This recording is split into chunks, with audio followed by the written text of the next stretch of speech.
राम राम सभी को मेरा राम राम जी। और मैं बात करना चाहता हूँ श्री रामचरितमानस में बालकांड का चौथा पाठ जो है उसके बारे में। जो चौपाई जो है अर्थ सहित मैं आपको सुनाना चाहूँगा वो किस प्रकार हैं। देखो, जिस किसी ने मेरे चैनल को सब्सक्राइब नहीं किया हुआ चैनल को सब्सक्राइब करें, लाइक करें और शेयर करना ना भूलें। और कमेंट बॉक्स में जय श्री राम लिखना ना भूलें। तो बोलो जय श्री राम। और आगे की जो वीडियो है मैं आपको इस प्रकार सुनाने वाला हूँ, बड़ी सुंदर और मधुर हैं। वो इस प्रकार है।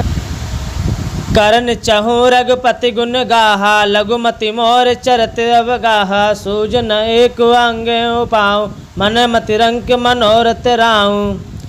तुलसीदास कहने लगे, मैं श्री रघुनाथ जी के गुणों का वर्णन करना चाहता हूँ, परंतु मेरी बुद्धि छोटी है और श्री राम जी का चरित्र अतः है। इसके लिए मुझे उपाय का एक भी अंग अर्थात कुछ लेस मात्र भी उपाय नहीं सूझता। मेरा मन और बुद्धि कंगाल है, किंतु मनोरथ जो है वो राजा है। मति अति नीच ऊंच रिच आँची, चयो अमित जगह जोई छाँची। चमई सज्जन मोर टटाई, सुनई बाल वचन मन लाई। और तुलसीदास कहने लगे, मेरी बुद्धि तो अत्यंत नीची है और चाह बड़ी ऊंची है। चाह तो अमृत पाने की है, पर जगत में जुड़ती छाछ भी नहीं है। सज्जन मेरी टिटाई को क्षमा करेंगे और मेरे बाल वचनों को मन लगाकर प्रेम पूर्वक सुनेंगे। जो बालक कहे तो तेरी बाता, सुनई मुदत मन पितु अरु माता। हसई कूर कुट कुचारी, जय पर दूषण भूषण चारी। जैसे बालक जब तोतले वचन बोलता है तो उसके माता पिता उन्हें प्रसन्न मन से सुनते हैं, किंतु क्रूर कुटिल और बुरे विचार वाले लोग जो दूसरों को दोषों की वसूड़ रूप से धारण किए रहते हैं, अर्थात जिन्हें पराय दोष ही प्यारे लगते हैं और वह हंसते हैं।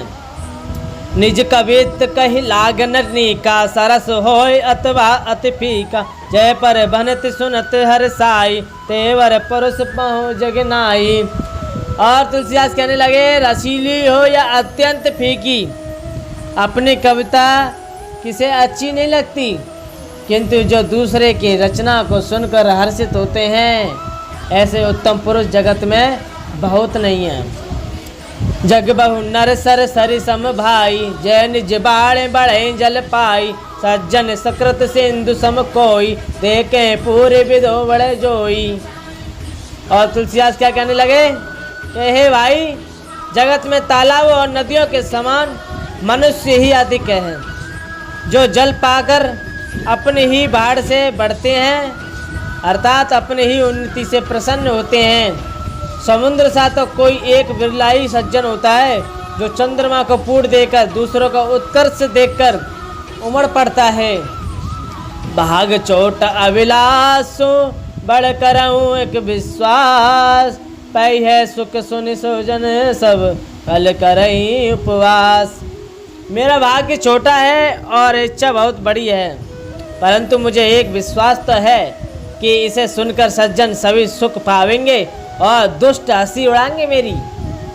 खल परिहास होय हित मोरा, काक कहे कल कंठ कटोरा। असई बकदादुर चतकई, अस मलिन कल बिमल बत कई।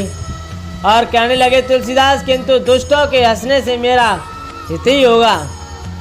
मधुर कंठवाड़ी कोयल को तो कटोरी ही कहा करते हैं। जैसे बगुले हंस को और मेढक पपिये को हंसते हैं, वैसे ही मलिन मन वाले दुष्ट निर्मल वाणी को देखकर हंसते हैं। कवि रसिक ना राम पद नेहु, तिन कहीं सुखद हास रस हेहु। पासा बनति मोर मति मोरी, हसीवे जोग हसे नहीं खोरी। और आगे क्या कहने लगे तुलसीदास, कि जो न तो कविताओं के रसिक हैं और न जिनका श्री रामचंद्र जी के चरणों में प्रेम है, उनके लिए ये कविता सुखद हास्य रस का काम देगी। प्रथम तो ये भाषा रचना है, दूसरे मेरी बुद्धि बोली है, इससे ये हंसने योग्य ही है। हंसने में उन्हें कोई दोष नहीं है। प्रभु पद प्रीत न सामुजनी की, तनई कथा सुन लागई पेकी। हरिहर पद रति मत नहीं कुतर की, कितने कहे मधुर कथा रघुवर की। और आगे क्या कहते हैं तुलसीदास, जिन्हें ना तो प्रभु के चरणों में प्रेम है और ना अच्छी समझ है, उनके ये कथा सुनने में फीकी लगेगी। उन्हें क्या आनंद आएगा इस कथा में। जिनकी श्री हरि भगवान विष्णु और श्री हर भगवान शिव के चरणों में प्रीति है और जिनकी बुद्धि कुतर्क करने वाली है, जो श्री हरि हरने में भेद या ऊंच नीच का कल्पना नहीं करते, उन्हें श्री रघुनाथ की ये कथा मीठी अच्छी लगेगी। राम भगत भूषत जिय जाने, सुने सुजन सराय सुवानी, कवन होय न बचन प्रवीणु, सकल कला सब विदाहीनु। और क्या कहने लगे तुलसीदास कि सज्जनगण इस कथा को अपने जीव में श्री राम जी के भक्ति से भूषित जानकर सुंदर वाणी से सराहना इसकी करते हुए अच्छी तरीके से सुनेंगे। मैं न तो कवि हूँ न वाक्य रचना में कुशल हूँ, मैं तो सब कलाओं तथा सब विद्याओं में रहित हूँ। आखिर अर्थ अलकृति नाना, छंद प्रबंध अनेक विधाना, भाव वेद रस भेद पारा, कविद दोष गुण विविध प्रकारा। नाना प्रकार के अक्षर अर्थ और अलंकार, अनेक प्रकार के छंद रचना, भावों और रसों से अपार वेद और कविताओं के भांति भांति के गुण दोष होते हैं। कवित विवेक एक नहीं मोरे, सत्य कहूँ लिख कागज खोरे। इनमें से काव्य संबंधी एक भी बात का ज्ञान मुझ में नहीं है, ये मैं कोरे कागज पर लिखकर शपथ पूर्वक सत्य सत्य कहता हूँ।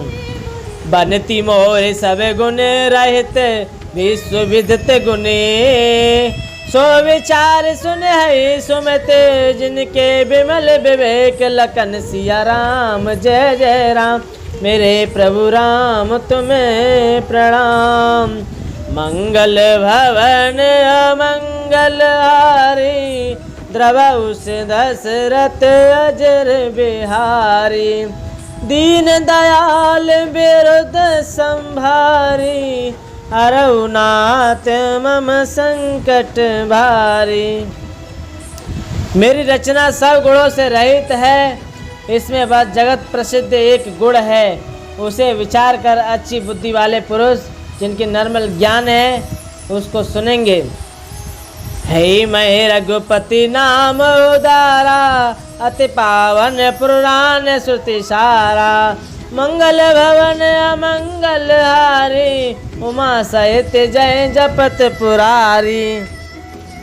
इसमें श्री रघुनाथ जी उदार नाम है जो अत्यंत पवित्र है, वेद पुराणों का सार है, कल्याण का भवन है और अमंगलों को हरने वाला है, जिसे पार्वती जी सहित भगवान शिव जी सदा जपा करते हैं। भनति विचेत शुक्र विकृत जो, राम नाम बिन सोए न सो, विधवदनी सब भांति सवारी, सोए न वसन बिना वर नारी। और तुलसीदास कहने लगे जो अच्छे कवि के द्वारा रची हुई बड़ी अनूठी कविता है वह भी राम नाम के बिना शोभा नहीं पाती। जैसे चंद्रमा के समान मुख वाली सुंदर स्त्री सब प्रकार से सुशिक्षित होने पर वस्त्र के बिना शोभा नहीं देती। सब गुण रहत को कवि कृतवानी, राम नाम जस अंकित जानी, सादर कहे सुनहि बुद्धताई, मधुकर सरस संत अनुग्राही। और कहने लगे तुलसीदास इसके विपरीत कुकुबी रची हुई सब गुणों से रहित कविता को भी राम के नाम एवं यश के अंकित जानकर बुद्धिमान लोग आदरपूर्वक कहते हैं और सुनते हैं, क्योंकि संत जन भौरे की बातें गुण ही को ग्रहण करने वाले होते हैं। यद्यपि कवित रस कहु नाई, राम प्रताप प्रगटे माई, सोई बरोस मोरे मन आवा, कहे न सुसंग बड़ापन पावा। यद्यपि मेरी इस रचना में कविता का एक भी रस नहीं है, तथापि इसमें श्री राम जी का प्रताप प्रकट है। मेरे मन में एक भरोसा तो है, भले संग से भला किसके बड़प्पन नहीं पाया। धूम हूँ तजहि सहज करवाई, अगर वसंग सुगंध बसाई, बनति बदेश वस्तु बलिवरनी, राम कथा जग मंगल करनी। धुआं भी अगर संग से सुगंधित होकर अपने स्वाभाविक कड़वपन के छोड़ देता है, मेरी कविता अवश्य बद्दी है, परंतु इसमें जगत का कल्याण करने वाली राम कथा रूपी उत्तम वस्तु का वर्णन किया गया है। इससे ये भी अच्छी ही समझी जाएगी। मंगल करनि कलमल हरनि, तुलसी कथा रघुनाथ की, गति कुर कविता सरित की, जो सरित पावन पात की, प्रभु सुजस संगति बनति बल, वही सुजन मन भावनी, भव अंग भूति मसान की, सुमिरत सुहावनी पावनी। और तुलसीदास कहते हैं कि श्री रघुनाथ जी कथा कल्याण करने वाली और कलयुग के पापों को हरने वाली है। मेरी इस बद्दी कविता रूपी नदी की चाल पवित्र जल वाली नदी गंगा जी की चाल की भांति टेढ़ी है। प्रभु श्री रघुनाथ जी के सुंदर यश के संग से ये कविता सुंदर तथा सज्जनों के मन को भाने वाली हो जाएगी। शमशान की अपवित्र राखी भी श्री महादेव जी के अंग संग से सुहावनी लगती है और स्मरण करते ही पवित्र करने वाली हो जाती है। प्रिय लागई अति सवई मम, बनति राम जस संग, द्वारु विचारों करही को, बंदई मलय प्रसंग। श्री राम जी के यश के संग से मेरी कविता सभी को अत्यंत प्रिय लगने लगेगी। जैसे मलय पर्वत के संग से काष्ठ मात्र चंदन बनकर वंदनीय हो जाता है, फिर क्या कोई काष्ठ की तुच्छता का विचार करता है क्या कोई? श्याम सुरभि पय विशद अति, गुणद करे सब पार, गिरा ग्राम सिया राम जस, गावै सुनहि सुजान लखन सिया राम, जय जय राम मेरे प्रभु राम तुम्हें प्रणाम। और कहने लगे तुलसीदास, श्याम गो काली होने पर भी उसका दूध उज्जवल और बहुत गुणकारी होता है, यही समझकर सब लोग उसे पीते हैं। इसी तरह गंवारू भाषा में होने पर भी श्री सीता जी राम जी यश को बुद्धिमान लोग बड़े चाव से गाते हैं और सुनते हैं।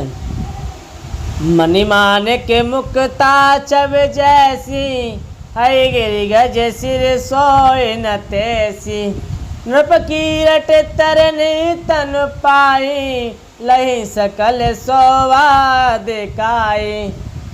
मणि और मणिक और मोती की जैसी सुंदर छवि है, वही सांप पर्वत और हाथी के मस्तक पर वैसे ही शोभा नहीं पाती। राजा के मुकुट और नव युवती स्त्री के शरीर को पाकर ये सब अधिक शोभा को प्राप्त होते हैं। तो मैं यहाँ पर अपनी वाणी को विराम देना चाहता हूँ। 21 चौपाइयों का अर्थ सहित मैं आपको यहाँ पे सुना चुका हूँ।